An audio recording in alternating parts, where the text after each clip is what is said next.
Hello दोस्तों, welcome to my YouTube channel. आपके अपने परिवार आर्ट एंड क्लासेस में आपका स्वागत करते हैं। तो कैसे हैं आप सब? आई होप कि आप सब अच्छे होंगे।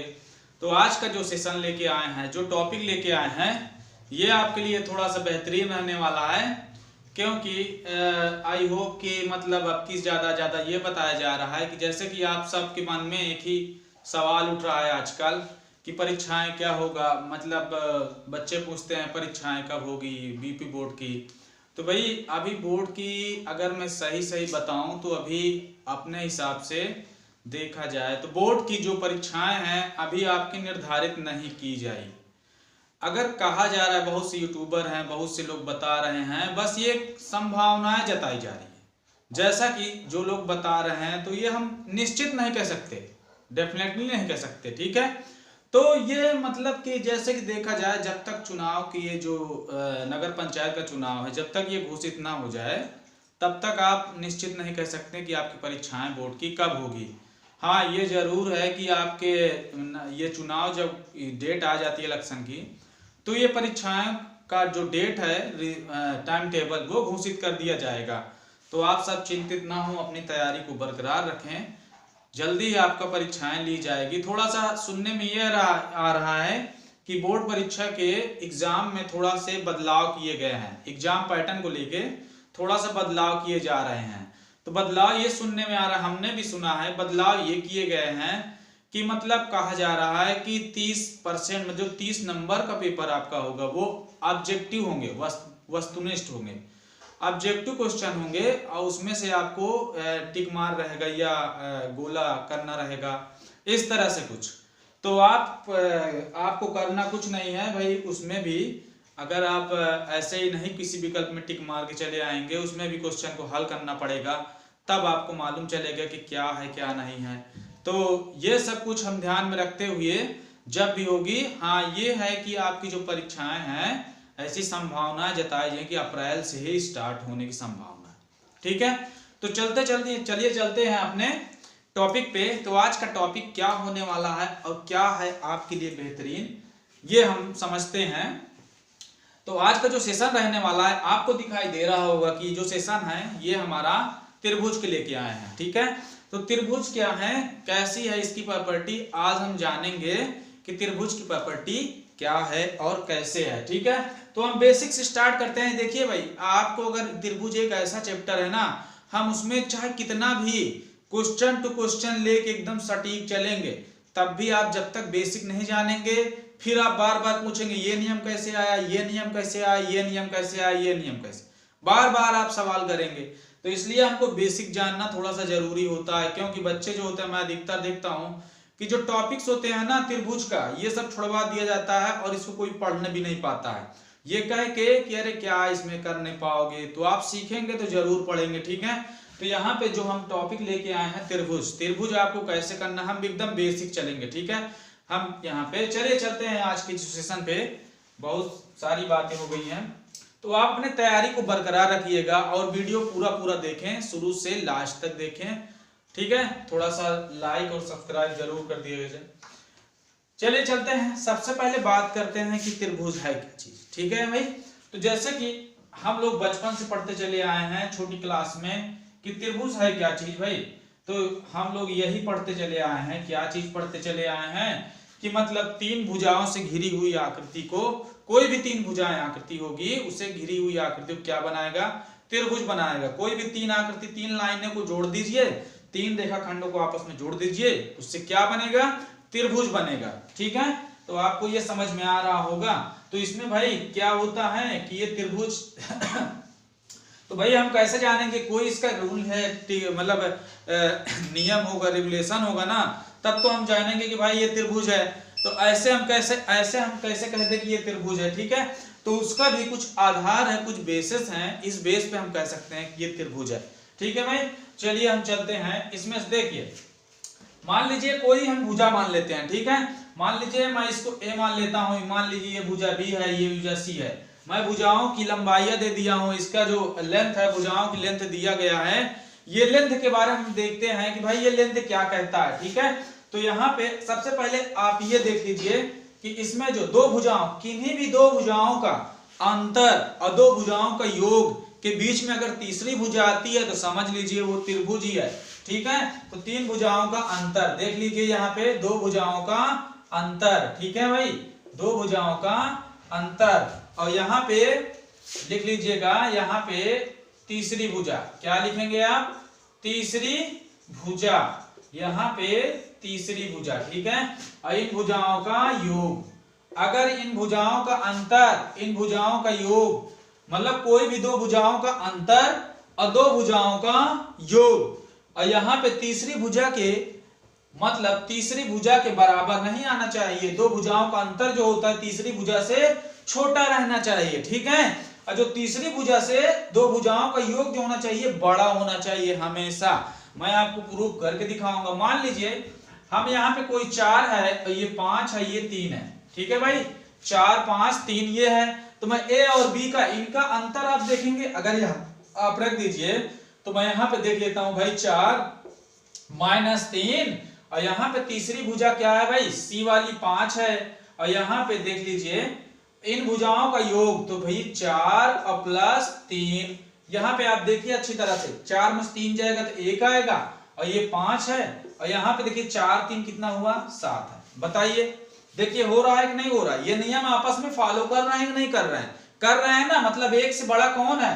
भुजाओं का जो अंतर है तीसरी भुजा से छोटा है, और जो तीसरी भुजा से बड़ा कौन है? दो भुजाओं का योग बड़ा है। देख लीजिए यहाँ पे त्रिभुज के नियम को फॉलो कर रहे हैं, मतलब ये इससे बड़ा है और इससे बड़ा कौन है?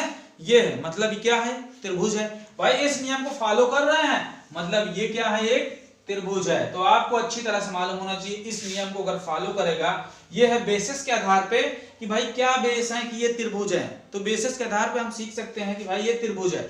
ठीक है, तो आपको अच्छी तरह से मालूम होना चाहिए। तो यहाँ पे कोई भी रख दीजिए, हम मान लीजिए इन दोनों को ले रहे हैं, मान लीजिए 4 और 5 को ले लीजिए, कोई दिक्कत की बात है ही नहीं है।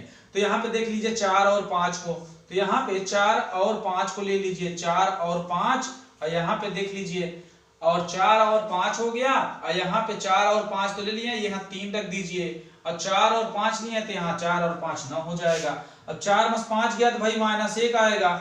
हाँ, कहेंगे कि -1, अब दूरी कभी माइनस में होती नहीं है।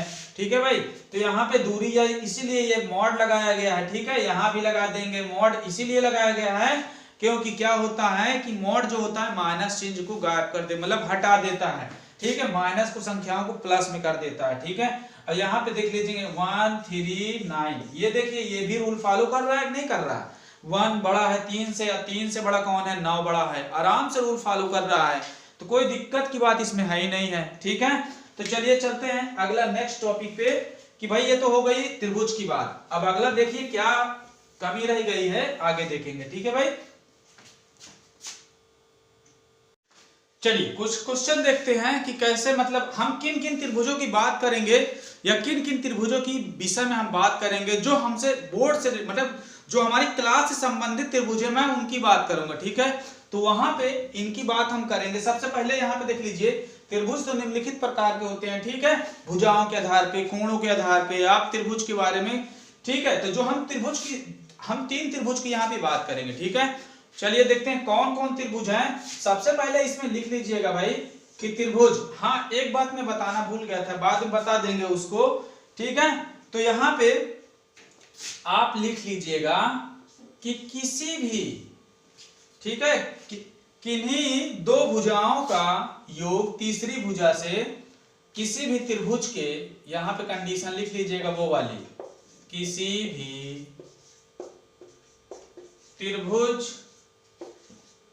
त्रिभुज के दो भुजाओं का अंतर, दो भुजाओं का अंतर तीसरी भुजा से छोटा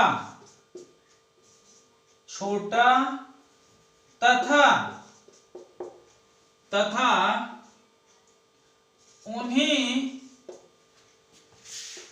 उन्हीं दो भुजाओं का योग से कम होगा। अंतर से क्या होगा? अंतर तीसरी भुजा से छोटा होगा। तीसरी भुजा से अंतर छोटा होगा, लेकिन उन दो भुजाओं के योग से कम होगा। योग से कम होगा, ये बात ध्यान देना, ठीक है। ये हो गया हमारा मेन पॉइंट हो गया। चलिए चलते हैं, सबसे पहले किस त्रिभुज की हम जिक्र करेंगे। चलिए, जिस त्रिभुज का हम बात करने वाले हैं वो है न्यून कोण त्रिभुज। न्यून कोण त्रिभुज, तो यहां पे देख लिए भैया, भुजाओं के आधार पर ये न्यून कोण त्रिभुज है। अब देखिए भाई, न्यून कोण में क्या होता है। न्यून कोण, अगर हम एंगल्स की बात करें तो न्यून कोण में क्या होता था। एंगल्स की बात हम करते, जब कोण की बात करते थे तो न्यून कोण में क्या होता था कि न्यून कोण में 90 डिग्री से अगर कम है तो वो क्या कहलाता था? एक्यूट एंगल कहलाता था, ठीक है। तो उसमें जो है 90 डिग्री से कम है तो वो न्यून कोण त्रिभुज हो जाता था, ठीक है। इसी तरह हम इसमें देखेंगे कि दो भुजाओं का सी स्क्वायर, सी कोई है तीसरी भुजा, ठीक है। यहां पे आप त्रिभुज बना लीजिएगा, ए बी सी, ये त्रिभुज हो गया। और मान लीजिए ये ए बी सी, सी क्या होगी? इनकी भुजाएं होगी, त्रिभुजों की भुजाएं हो गई। तो भैया यहाँ पे देख लीजिएगा, न्यून कोण त्रिभुज कब कहलाएगा? जब क्या होगा? ये रूल्स को फॉलो करेगा तब। मतलब दो त्रिभुजों के भुजाओं का, कोई भी दो भुजाओं का योग का स्क्वायर जो होगा, मतलब किन्हीं भी दो त्रिभुजों के वर्गों का योग तीसरी भुजा से ज्यादा आ रहा है, तीसरी भुजा के वर्ग से ज्यादा आ रहा है, तो मतलब वो न्यून कोण त्रिभुज फॉलो करेगा, ठीक है। ये हो गया न्यून कोण त्रिभुज के लिए कंडीशन। दूसरी कंडीशन क्या आती है भाई? दूसरी कंडीशन आती है समकोण त्रिभुज। तो समकोण त्रिभुज कब फॉलो करेगा भाई?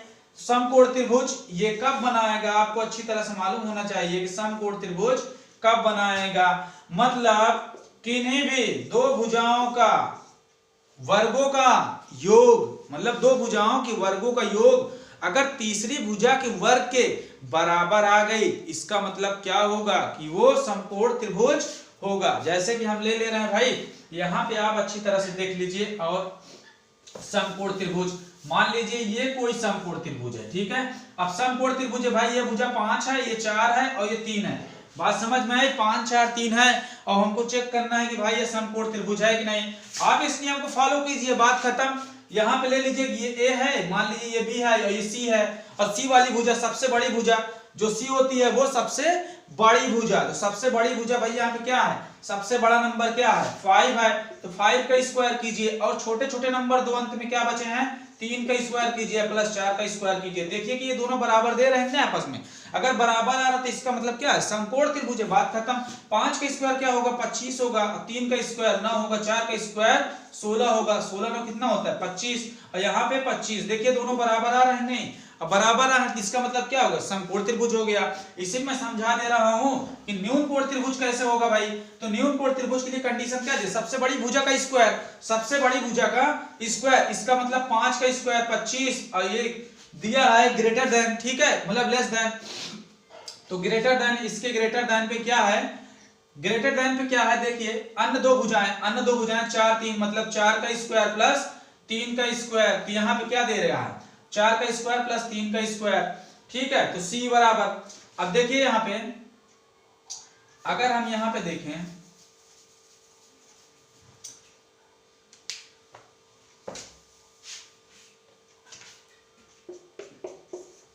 तीसरा त्रिभुज क्या आएगा?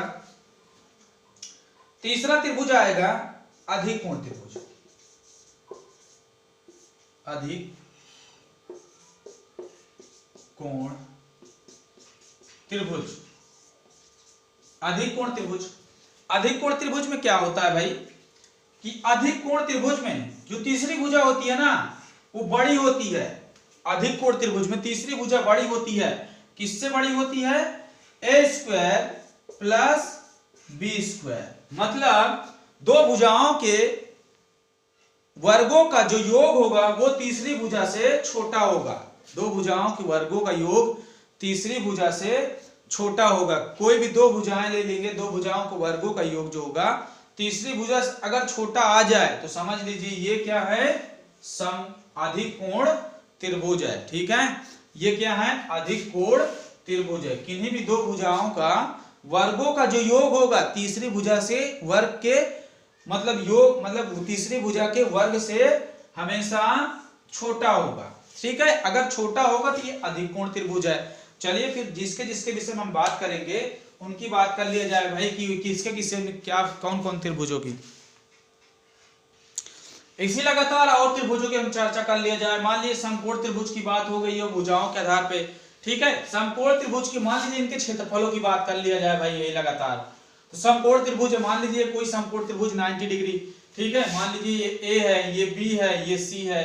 तो भाई अगर इनकी भुजाएं मान लीजिए ये 3 है और ये 4 है, ये 5 है। ठीक है, इसका एरिया क्या होता है किसी भी समकोण त्रिभुज का, मतलब किसी भी त्रिभुज का एरिया क्या होता है, त्रिभुज का सिंपल वाला त्रिभुज का जो क्षेत्रफल होता है, क्षेत्रफल क्या होता है 1/2 इंटू आधार इंटू ऊंचाई होती है। 1/2 इंटू आधार इंटू ऊंचाई होती है। इसी तरीके क्या देखते हैं कि इसी तरीके हम देख लेते हैं समबाहु त्रिभुज। तो समबाहु त्रिभुज भाई देख लीजिए यहीं पे, ये क्या था, ये समकोण त्रिभुज था, समकोण त्रिभुज। तो समकोण त्रिभुज का था। तो समकोण त्रिभुज किसी भी समकोण त्रिभुज या कोई भी त्रिभुज उसका अगर आपको आधार और ऊंचाई मिल जाए तो फार्मूला रखिए, बात खत्म। यहीं पे त्रिभुज का क्षेत्रफल। ठीक है, त्रिभुज का परिमाप।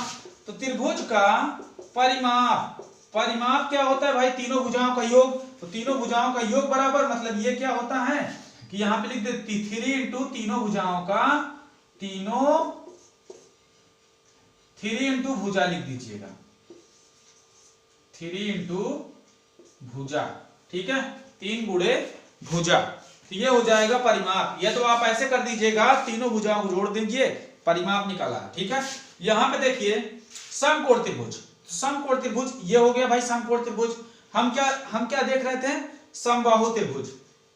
तो भाई आपको अच्छी तरह से मालूम है कि समबाहु त्रिभुज की तीनों भुजाएं आपस में बराबर होती है। ठीक है, समबाहु त्रिभुज की तीनों भुजाएं बराबर होती है। तो यहां पे देख लीजिए तीनों भुजाएं नहीं, सॉरी, दो भुजाएं बराबर होती हैं। ठीक है,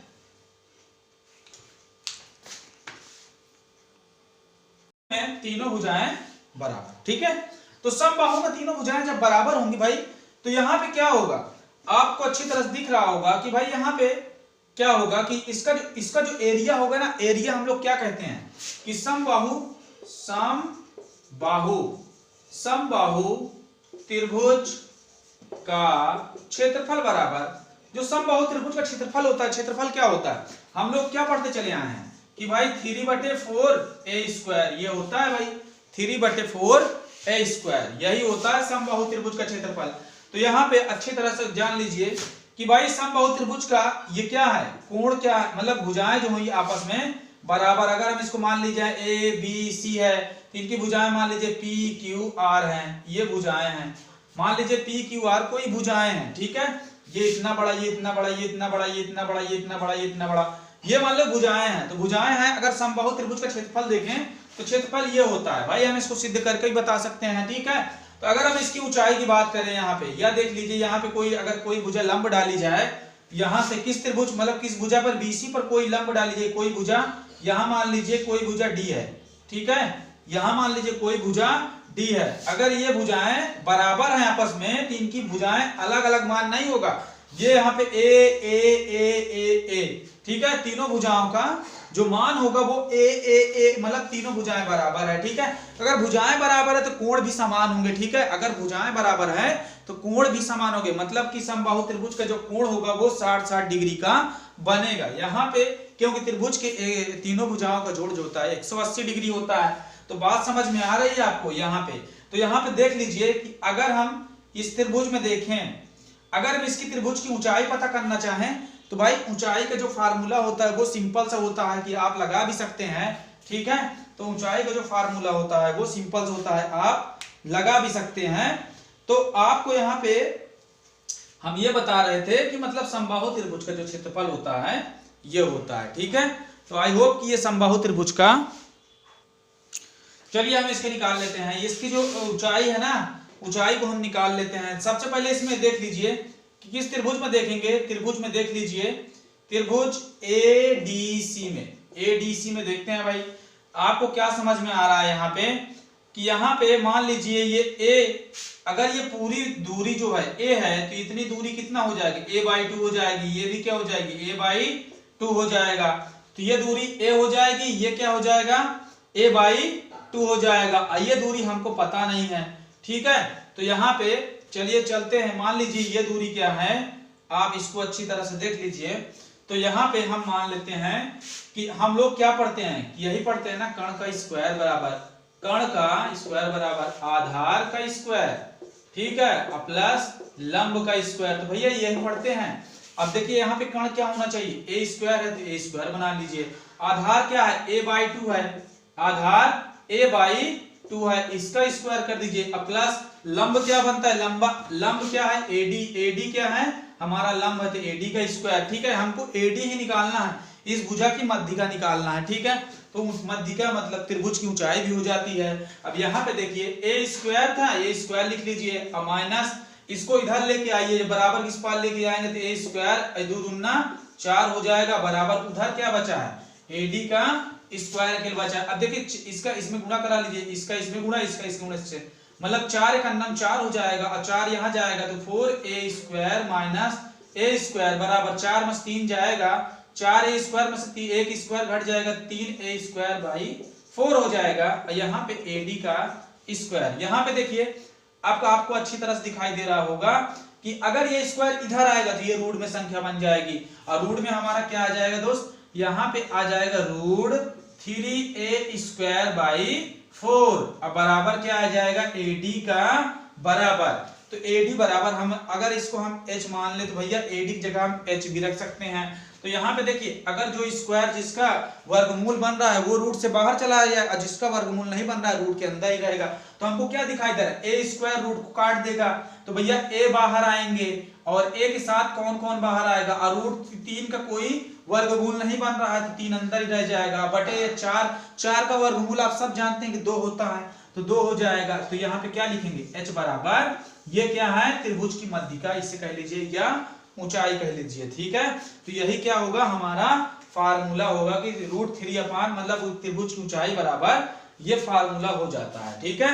तो त्रिभुज की जो भुजाएं हैं इसको हम अच्छी तरह से निकाल सकते हैं। अब देखिए हम समबाहु त्रिभुज का क्षेत्रफल भी इस तरह निकाल सकते हैं। इसकी हम जब मध्यिका निकाल ली है, क्षेत्रफल निकाल सकते हैं। किसी भी मतलब कि क्षेत्रफल क्या होता है, 1/2 आधार इंटू ऊंचाई।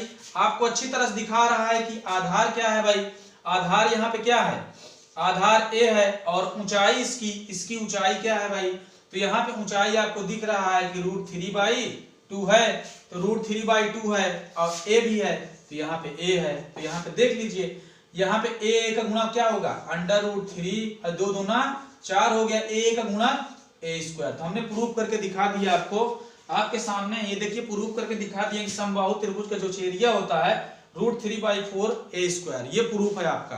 तो हमने प्रूफ करके दिखा दिया कि इसकी जो ऊंचाई होगी ये 3/2 a स्क्वायर a होगा, और 3/4 ये समबाहु त्रिभुज के लिए है, ठीक है। आई होप कि आप सबको समझ में। चलिए विषमबाहु का ही लगातार हम विषमबाहु का भी देख लेते हैं, ठीक है भाई।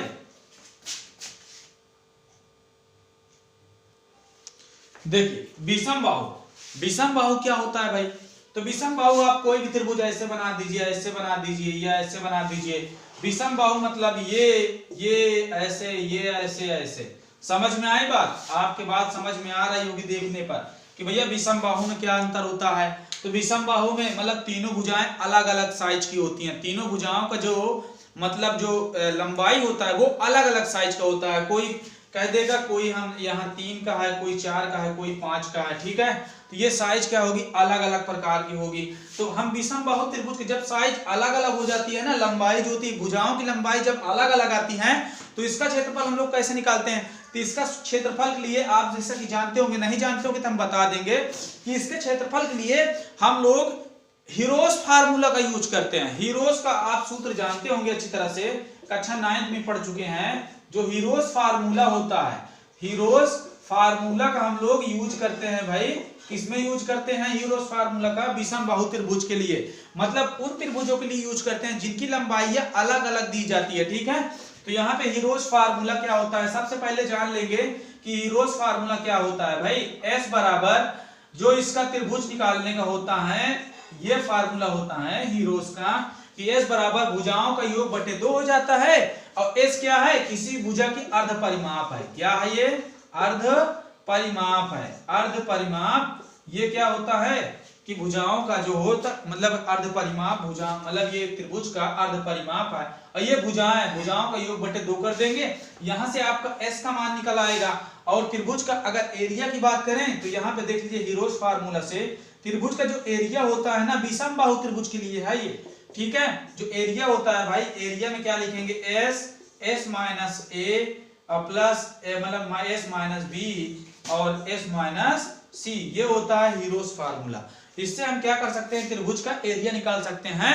किसके अनुसार, मतलब विषम बाहु त्रिभुज। मतलब जैसे कि आपका कोई दिया है 3 4 5, ये मान लीजिए कोई तीनों भुजाएं अलग अलग प्रकार से दी गई है। ठीक है, अब देखिए 3 4 5 लिखेगा तो ये हमको समझ में आ रहा है भाई ये समकोण त्रिभुज है। समझ में आई बात, ये समकोण त्रिभुज में है। मैं अभी प्रूव करके दिखाया था, किसी भी बड़ी भुजा का स्क्वायर अन्य दो भुजाओं के वर्गों का योग के बराबर हो जाए, मतलब वो समकोण त्रिभुज है। समझ में आई बात। यहां से अगर हम देखा जाए तो ये भाई ये क्या है, समकोण त्रिभुज है भाई। इससे जो ट्रिपलेट बनता है ये सब क्या है, ये ट्रिपलेट है। ट्रिपलेट भाई बहुत इंपॉर्टेंट है। समझ में आई बात। वो किसमें इंपॉर्टेंट है, वो उसमें इंपॉर्टेंट मतलब ट्रिग्नोमेट्री में ट्रिपलेट बहुत इंपॉर्टेंट है। अगर ट्रिपलेट आपको आती है तो आपको लंबकण आधार नहीं निकालना पड़ेगा। लंबकण आधार जो निकालते हैं ना आप अलग से, वो चीज आपको नहीं निकालना पड़ेगा। ठीक है, तो यहाँ पे क्या कर लेंगे, 4 3 7 3 10 हो जाएगा, 4 5 9 9 3 12 हो जाएगा। और 12 का आधा क्या हो जाएगा, 6 हो जाएगा। यहाँ पे देखिए तीनों भुजाओं का योग बटे। ठीक है, 5 4 9 9 3 12 का 6 हो जाएगा। यहाँ पे रख दीजिए 6, और 6 में से जब 3 जाएगा तो यहाँ क्या आ जाएगा, 6 में से जब 3 आएगा 3 आएगा, फिर 6 में से 4 जाएगा तो क्या आ जाएगा, 2 आ जाएगा। और 6 में से 5 जाएगा तो 1 आ जाएगा। तो आपको अच्छी देख लीजिए 6 को हम क्या कर सकते हैं, 3 गुणे 2 मतलब 1 3 का जोड़ा 1 2 का जोड़ा। तो 1 3 का जोड़ा 1 2 का जोड़ा बाहर निकल आएगा भैया।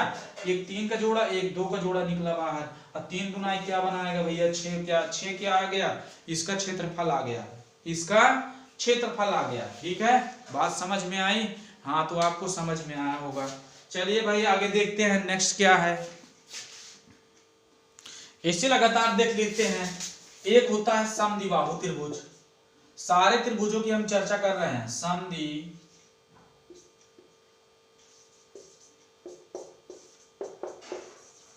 समद्विबाहु त्रिभुज, ये होता है समद्विबाहु त्रिभुज। समद्विबाहु में क्या होता है भाई, आप अच्छी तरह से देख लीजिए। समद्विबाहु में क्या होगा, किसी भी त्रिभुज की जब दो भुजाएं आपस में बराबर हो जाएं तो उसे क्या कहते हैं, समद्विबाहु त्रिभुज कहते हैं। ये तीसरी भुजा असमान रहेगी। ठीक है, किसी भी त्रिभुज की जब दो भुजाएं बराबर हो जाएं और तीसरी भुजा असमान हो जाए तो क्या कहेंगे, समद्विबाहु त्रिभुज कहेंगे। ठीक है भाई, तो आपको मैंने सब कुछ बता दिया है भाई, तीनों त्रिभुजों की सब त्रिभुजों की जानकारी दे दिया है। अब आगे चलते हैं कि क्या क्या हम इसमें पढ़ने वाले हैं। ठीक है, तो आई होप कि समझ में आ रहा होगा आपको कि क्या क्या हम पढ़ने वाले हैं। समझ में आई बात। सबसे पहले हम इसमें क्या पढ़ने वाले हैं दोस्त, सबसे पहले हम इसमें ये पढ़ने वाले हैं कि यहाँ पे आपको अच्छी तरह से दिख रहा होगा। सबसे पहले हम इसमें त्रिभुज के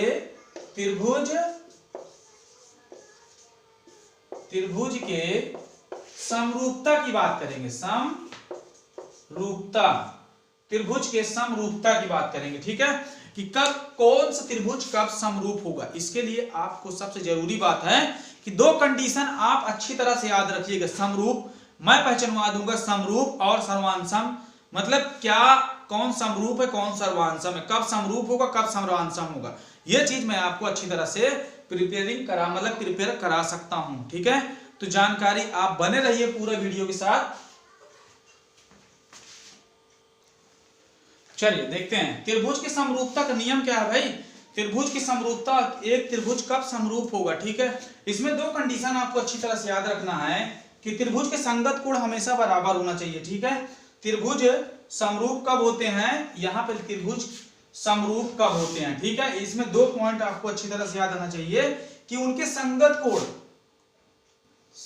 उनके संगत त्रिभुज की जो होता है संगत कोण बराबर हो। ठीक है, सबसे पहला पॉइंट क्या है, त्रिभुज के संगत कोण बराबर होना चाहिए। ये आपको अच्छी तरह से मालूम होना चाहिए कि त्रिभुज की जो संगत कोण होता है उसको बराबर होना चाहिए। यहां पे उनके संगत कोण बराबर हो और उनकी संगत भुजाओं, जो उनकी संगत भुजाएं होती हैं वो एक ही अनुपात में होना चाहिए। तो जो और उनकी संगत भुजाएं एक ही अनुपात में होना चाहिए। मतलब एक तरह से हम कह सकते हैं समानुपातिक होना चाहिए। ठीक है, एक ही अनुपात में होना चाहिए। मैं अभी फर्क अभी एग्जांपल से सब कुछ समझ में आ जाएगा। एक ही अनुपात में होना चाहिए, एक ही अनुपात में होना चाहिए। तो यहाँ पे आपको अच्छी तरह समझ में आ रहा होगा कि भुजाओं का जो अनुपात होता है वो समानुपातिक होना चाहिए, तो एक ही अनुपात में होना चाहिए। तब आप पहचान सकते हैं कि ये क्या है, संगत कोण है। मैं आपको कुछ एग्जांपल्स देता हूं, तो एग्जांपल्स में आपको अच्छी तरह समझ में आ जाएगा। चलिए हम कोई एग्जांपल्स लेते हैं। तो यहाँ पे अच्छी तरह से आप देख सकते हैं कि भुजाओं का जो अनुपात होता है वो आपको बराबर होना चाहिए। चलिए कोई 2 त्रिभुज लेते हैं और त्रिभुज को दिखाते हैं भाई क्या ये बराबर हैं। आप खुद बताइएगा क्या ये बराबर हैं या बराबर दिखा रहे हैं। ठीक है, यहाँ पे मान लीजिएगा ये P, ये Q, ये R, ये S, ये 2 भुजाएं हैं। ठीक है, मान लीजिए मैं इस भुजा को मान लेता हूं ये पे 1 है और ये 2 है, ये 2 है, ये 4 है। ठीक है, और यहाँ पे ये 3 है और ये 6 है और ये 6 है, ये 12। देख लीजिए यहाँ पे अच्छी तरह से देखिए। यहाँ पे ये त्रिभुज, क्या मैं आपसे ये पूछता हूं कि भाई यहाँ पे कोई कोण दिया है, कोण आप देख लीजिए, ये 45, 15 और ये क्या है, ये 100 और ये क्या है, ये हो जाएगा 70। इसी तरह यहाँ पे 45, 105, 100 और ये है 70। ठीक है, यहाँ पे देख लीजिए, मैं आपसे ये पूछता हूं क्या ये समरूप हैं। अच्छी तरह से आपको पता होना चाहिए कि इसने क्या कहा था कि उनकी संगत कोण आपस में बराबर होना चाहिए। भाई उनके संगत कोण आपको अच्छी तरह से मालूम होना चाहिए। यहाँ पे देखिए ये कोण इसके बराबर दिख रहा है कि नहीं दिख रहा है, संगत कोण आपस में बराबर होना चाहिए। और ये कोण इसके बराबर दिख रहा है कि नहीं दिख रहा, मतलब कोण C 70 यहाँ तो 70 यहाँ भी है, संगत कोण मैंने बोला बराबर होना चाहिए। और ये कोण यहाँ है तो 100 यहाँ भी है, मतलब आपको अच्छी तरह से पता होना चाहिए कि संगत कोण आपस में बराबर हो और भुजाओं का जो अनुपात हो, भुजाएं अनुपात में होना चाहिए। तो आप ऐसा नहीं है कि भाई 85 यहाँ तो 85 यहाँ है और भुजा 1 यहाँ तो भुजा 1 यहाँ भी होना चाहिए, ये मैंने आपको नहीं बताया। मतलब ये जरूरी नहीं कि भुजाओं का जो अनुपात हो वो अनुपातिक होना चाहिए। मैंने कहा, ये नहीं कहा कि भुजाओं का अनुपात बराबर होना चाहिए, बराबर नहीं कहा है। यहाँ पे देखना कि उनकी संगत भुजाएं एक ही अनुपात में होना चाहिए। हमने कहा अनुपात उनका बराबर होना चाहिए। ठीक है, यहाँ पे आपको अच्छी तरह से दिखाई दे रहा होगा कि यहाँ पे देखिए, अच्छी तरह देखिए मैं क्या कर रहा हूं, ये भुजा बटे ये भुजा, मतलब मैं क्या लिख ले रहा हूं कि भाई AD बटे इसकी भुजा SD SP। ठीक है, और क्या लिख सकता हूं, अगर ये 4 भुजाओं वाला है तो 4 भुजाएं बराबर दिखा दिए। और DC बटे क्या होना चाहिए, SR होना चाहिए, SR। ठीक है, और मैं क्या लिख सकता हूं, BC बटे और क्या होना चाहिए, BC बटे PQ होना चाहिए। भाई BC बटे PQ, AB बराबर 3 है तो यहां क्या होना चाहिए, PQ होना चाहिए। भाई देखिए AB बराबर यहां AB बटे PQ होना चाहिए। ये है भाई, ये है समरूपता का नियम। यहां पे देखिए आप मान रखिए सबका AD क्या है भाई, 1 है भाई, आप 1 कह देंगे। एसपी क्या है 2 है बराबर। डीसी क्या है भाई 2 है, डीसी 2 है। एस आर क्या है आप अच्छी तरह देखिए, एस आर 4 है, मैं लिख दूंगा 4। अब देखिए बीसी क्या है भाई, बीसी 6 है, लिख दूंगा मैं 6 है। पीक्यू क्या है भाई, पीक्यू, पीक्यू क्या है यहां पे, पीक्यू क्या है देखिए एबी, सॉरी मुझसे गलती हो गया, यहां पे बीसी 6 है तो यहां पे आर क्यू होना चाहिए, आर क्यू, आर क्यू, ठीक है। बीसी 6 है, यहां पे आर क्यू बराबर ये 12 है। और यहां पे ए बी देखिए, ए बी 3 है तो ए बी 3 मैं लिख दूंगा, और ए बी 3 है तो पी क्यू कितना है 6 है। यहां पे देखिए भुजाएं का अनुपात जो है बराबर है कि नहीं बराबर, आपको अच्छी तरह दिख रहा है, सब बराबर है एक दूसरे के। कैसे बराबर है भाई, 1/2 है, इसको काट दिए, 2 का नम 2, 2 दूना 4 मतलब 1/2, और यहाँ 6 का नम 6, 6 दूना 12 मतलब 1/2, और 3 का नम 3, 3 दूना 6, सब 1/2 1/2 आ रही है। देख लीजिए, आप देख लीजिए अच्छी तरह से, ये भुजाएं क्या समानुपातिक है कि नहीं है, मतलब एक ही अनुपात में सब बराबर है नहीं बराबर, ठीक है। तो इनका जो अनुपात होना चाहिए वो समानुपातिक होना चाहिए, मतलब ये 1 ये 2, ठीक है, और यहाँ 1/2 ये भी 1/2, ये मतलब सारे एक अनुपात में होना चाहिए अच्छी तरह से। समझ में आई बात, समझ में आए कि नहीं यार। चलिए अगला एग्जांपल देखते हैं, चलिए कोई दूसरा एग्जांपल लेते हैं। दूसरा एग्जांपल क्या लेते हैं भाई, किसी त्रिभुज में आप देख लीजिए, त्रिभुज में समरूपता देखिए लागू कीजिए, क्या त्रिभुज में ये समरूपता देखिए फॉलो हो रहा है, समरूपता का नियम। तो भाई समरूपता के नियम के देखिए यहाँ पे पी क्यू आर, ये मान लीजिए, ठीक है, मान लेते हैं भाई कि ये कोण 65 डिग्री, ये कोण कितना है, ये कोण देख लीजिए यहाँ पे, मान लीजिए इसको हम 45 मान लेते हैं, ठीक है। अब 45, तो यहाँ पे मान लीजिए कोई भी कोण, मान लीजिए 5 5 10 हो गया, 6 5 6 4 10 1 11 हो गया, मान लीजिए 70 का हो गया, ठीक है भाई। यहाँ पे मान लीजिए ये 70 का है, और ये इसको मान लीजिए 45 का है, और ये 65 का हो गया, ठीक है। ऐसे मैंने मान लिया, ठीक है, तो ये ऐसे मान लिया। अब मान लीजिए इन त्रिभुजों का जो अनुपात है, ये 3 का है, ये 4 का है, ये 7 का है, ठीक है, ये 3 का है, ये 4 का है, ये 7 का है, तो यह मान लीजिए ये 7 का हो गया, ये मान लीजिए ये 7 का हो गया, ठीक है, और मान लीजिए यहां 7 का हो गया,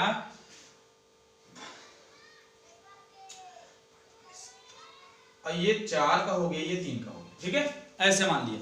तो यहां पे आपको क्या दिखाना, क्या दिखाई दे रहा है कि ये समरूप है आपस में, समरूप है आपस में, ठीक है। तो इसके मतलब कि भुजाएं बराबर होना चाहिए। मैंने क्या बताया था कि भुजाएं जो होता है होना चाहिए वो समानुपातिक होना चाहिए, ठीक है। असंगत कोण आपस में बराबर होना चाहिए, मैंने यही कहा था कि संगत कोण बराबर होना चाहिए। भाई यहाँ पे अब आप बताइए, क्या ये समरूप है, क्या ये समरूप हैं? तो मैंने आपसे ये बताया था कि इनके संगत कोण आपस में बराबर होना चाहिए और भुजाएं अनुपातिक होना चाहिए।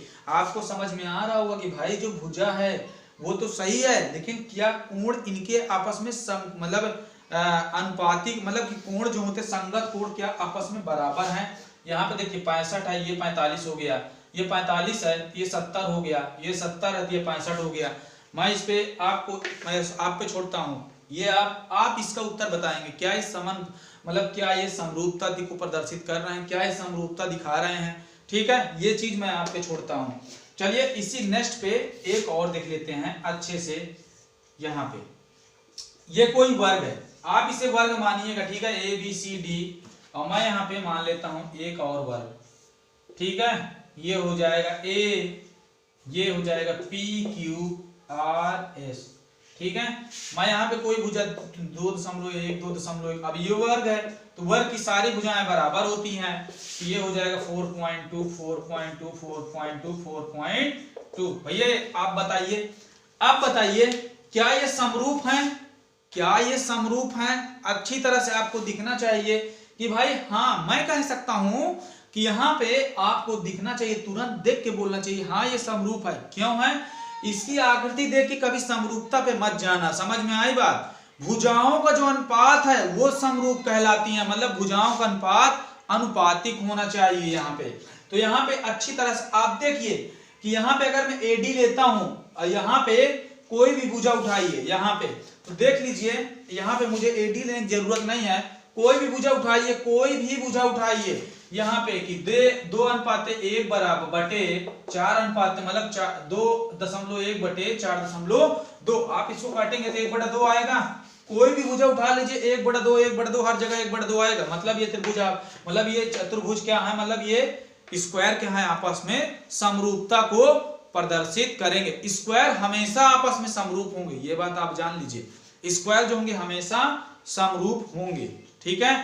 तो स्क्वायर जो होगा हमेशा समरूप होगा। तो यहाँ पे अच्छी तरह से छाप लीजिए इसको कि स्क्वायर जो होगा हमेशा समरूप होगा। और एक बात जान लीजिए अच्छी तरह से, जो ये सर्किल होता है ना, जो वृत्त होता है, वृत्त भी हमेशा समरूप होता है, ठीक है। यहाँ पे अच्छी तरह से ये बात जान लीजिए। चलिए नेक्स्ट चलते हैं।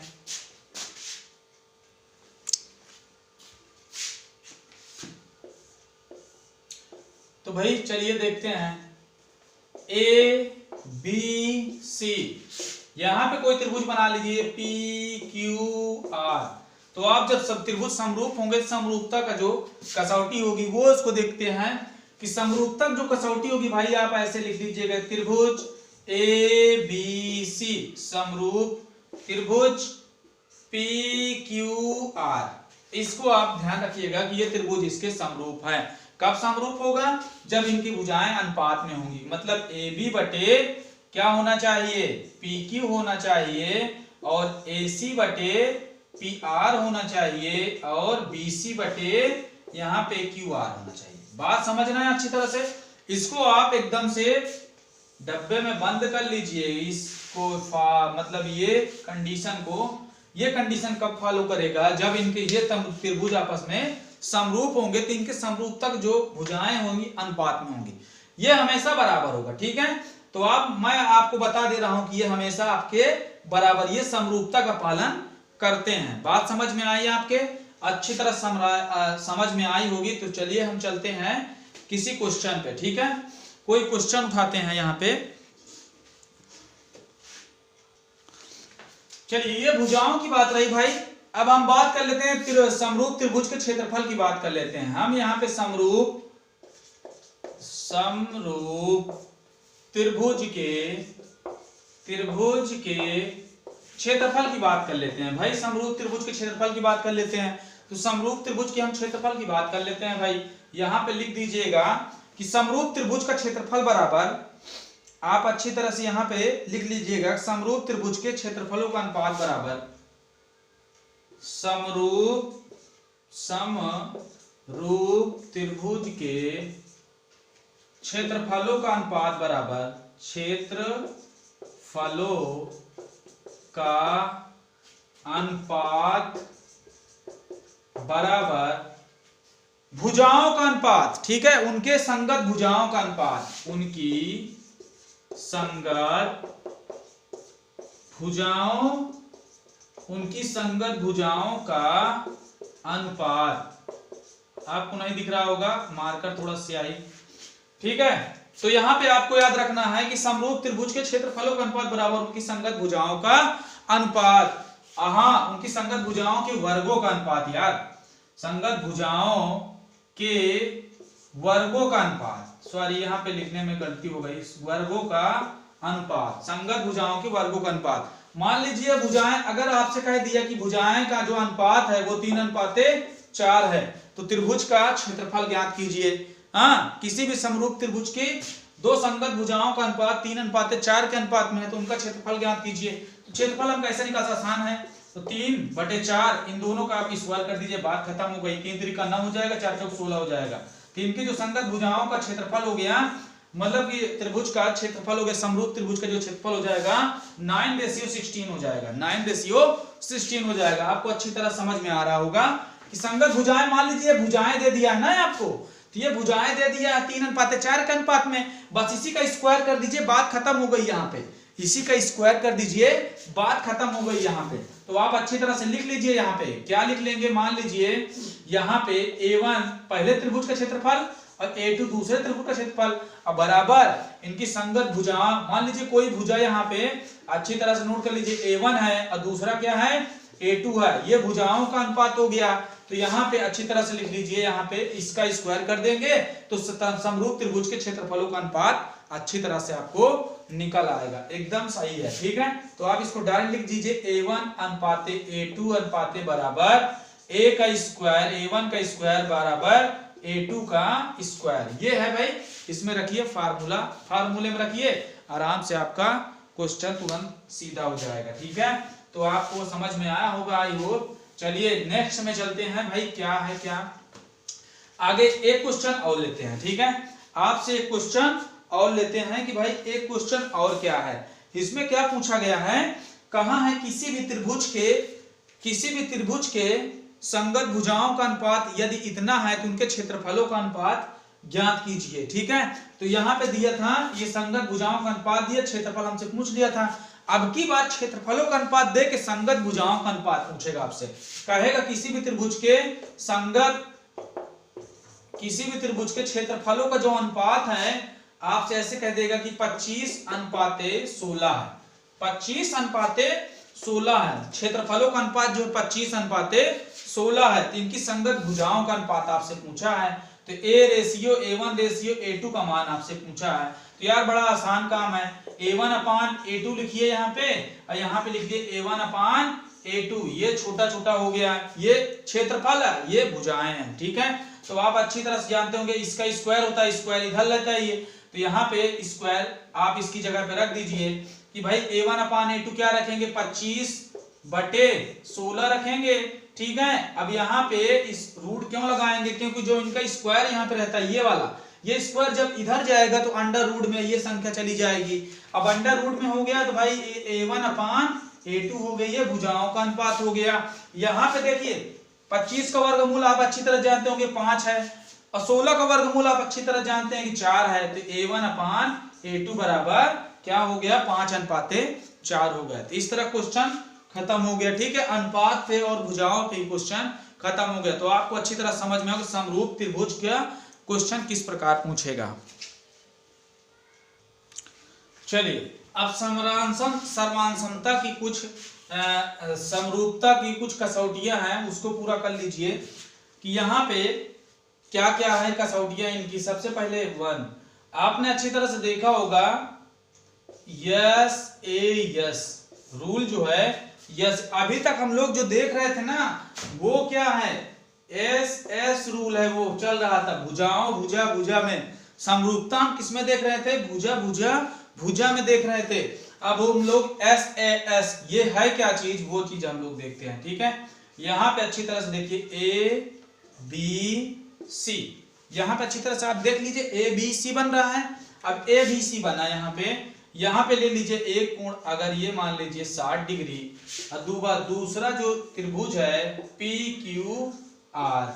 ठीक है, पी क्यू आर, अगर यहाँ भी 60 डिग्री है, ये 4 का है, ये 4 का है, ये 5 का है, ये 5 का है।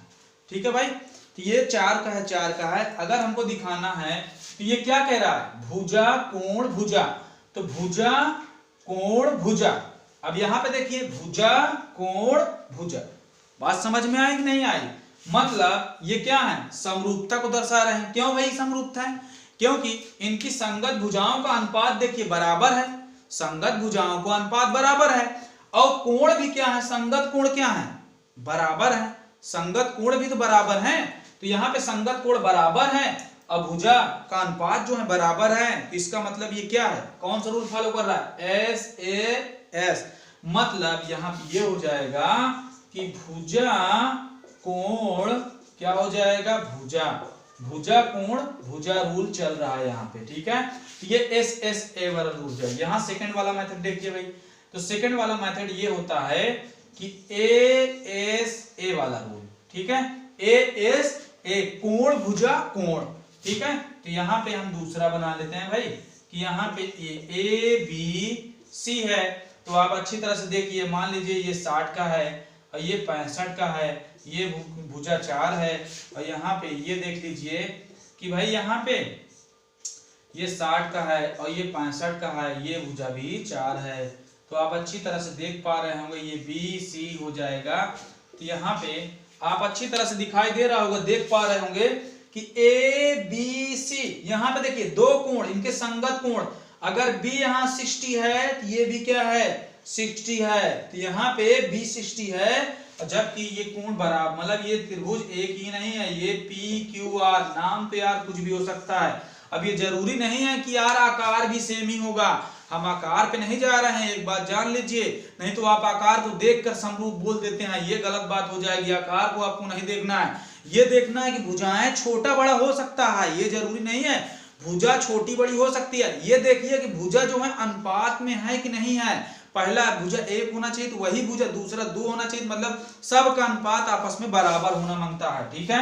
यहाँ पे देखिए कोण 60 डिग्री, कोण 60 डिग्री, भुजा आई कि नहीं, भुजा आई, कोण भुजा कोण, कोण भुजा कोण, यहाँ पे कोण भुजा कोण, कोण भुजा कोण, आपको अच्छी तरह देखते ये रूल्स फॉलो कर रहा है, कोण भुजा कोण, ये क्या है समरूपता की एक कसौटी ये हो गई, ठीक है, समरूपता की एक कसौटी ये हो गई, एक कसौटी ये हो गई, एक कसौटी ये हो गई, एक कसौटी ये हो गई, ठीक है। ये तीसरा नंबर मान लीजिए। अब चौथा नंबर क्या आ जाता है भाई, चौथा नंबर आप ऐसे लिख लीजिए, भुजा भुजा मतलब भुजा भुजा कोण, भुजा भुजा कोण ले लीजिए, तो भाई ये भी सही है कि भुजा भुजा कोण, तो भैया भुजा भुजा ए बी सी, यहाँ पे ए पी क्यू आर, ये हो जाएगा भाई, तो ये हो जाएगा मान लीजिए 4, ये 5, ये भी 5, अब एक कोण इसमें दे दिया 60, ये भी 60, देख लीजिए अच्छी तरह से, ठीक है। भुजा भुजा कोण, भुजा भुजा कोण, भुजा भुजा कोण, देख लीजिए इनकी भुजाएं जो हैं,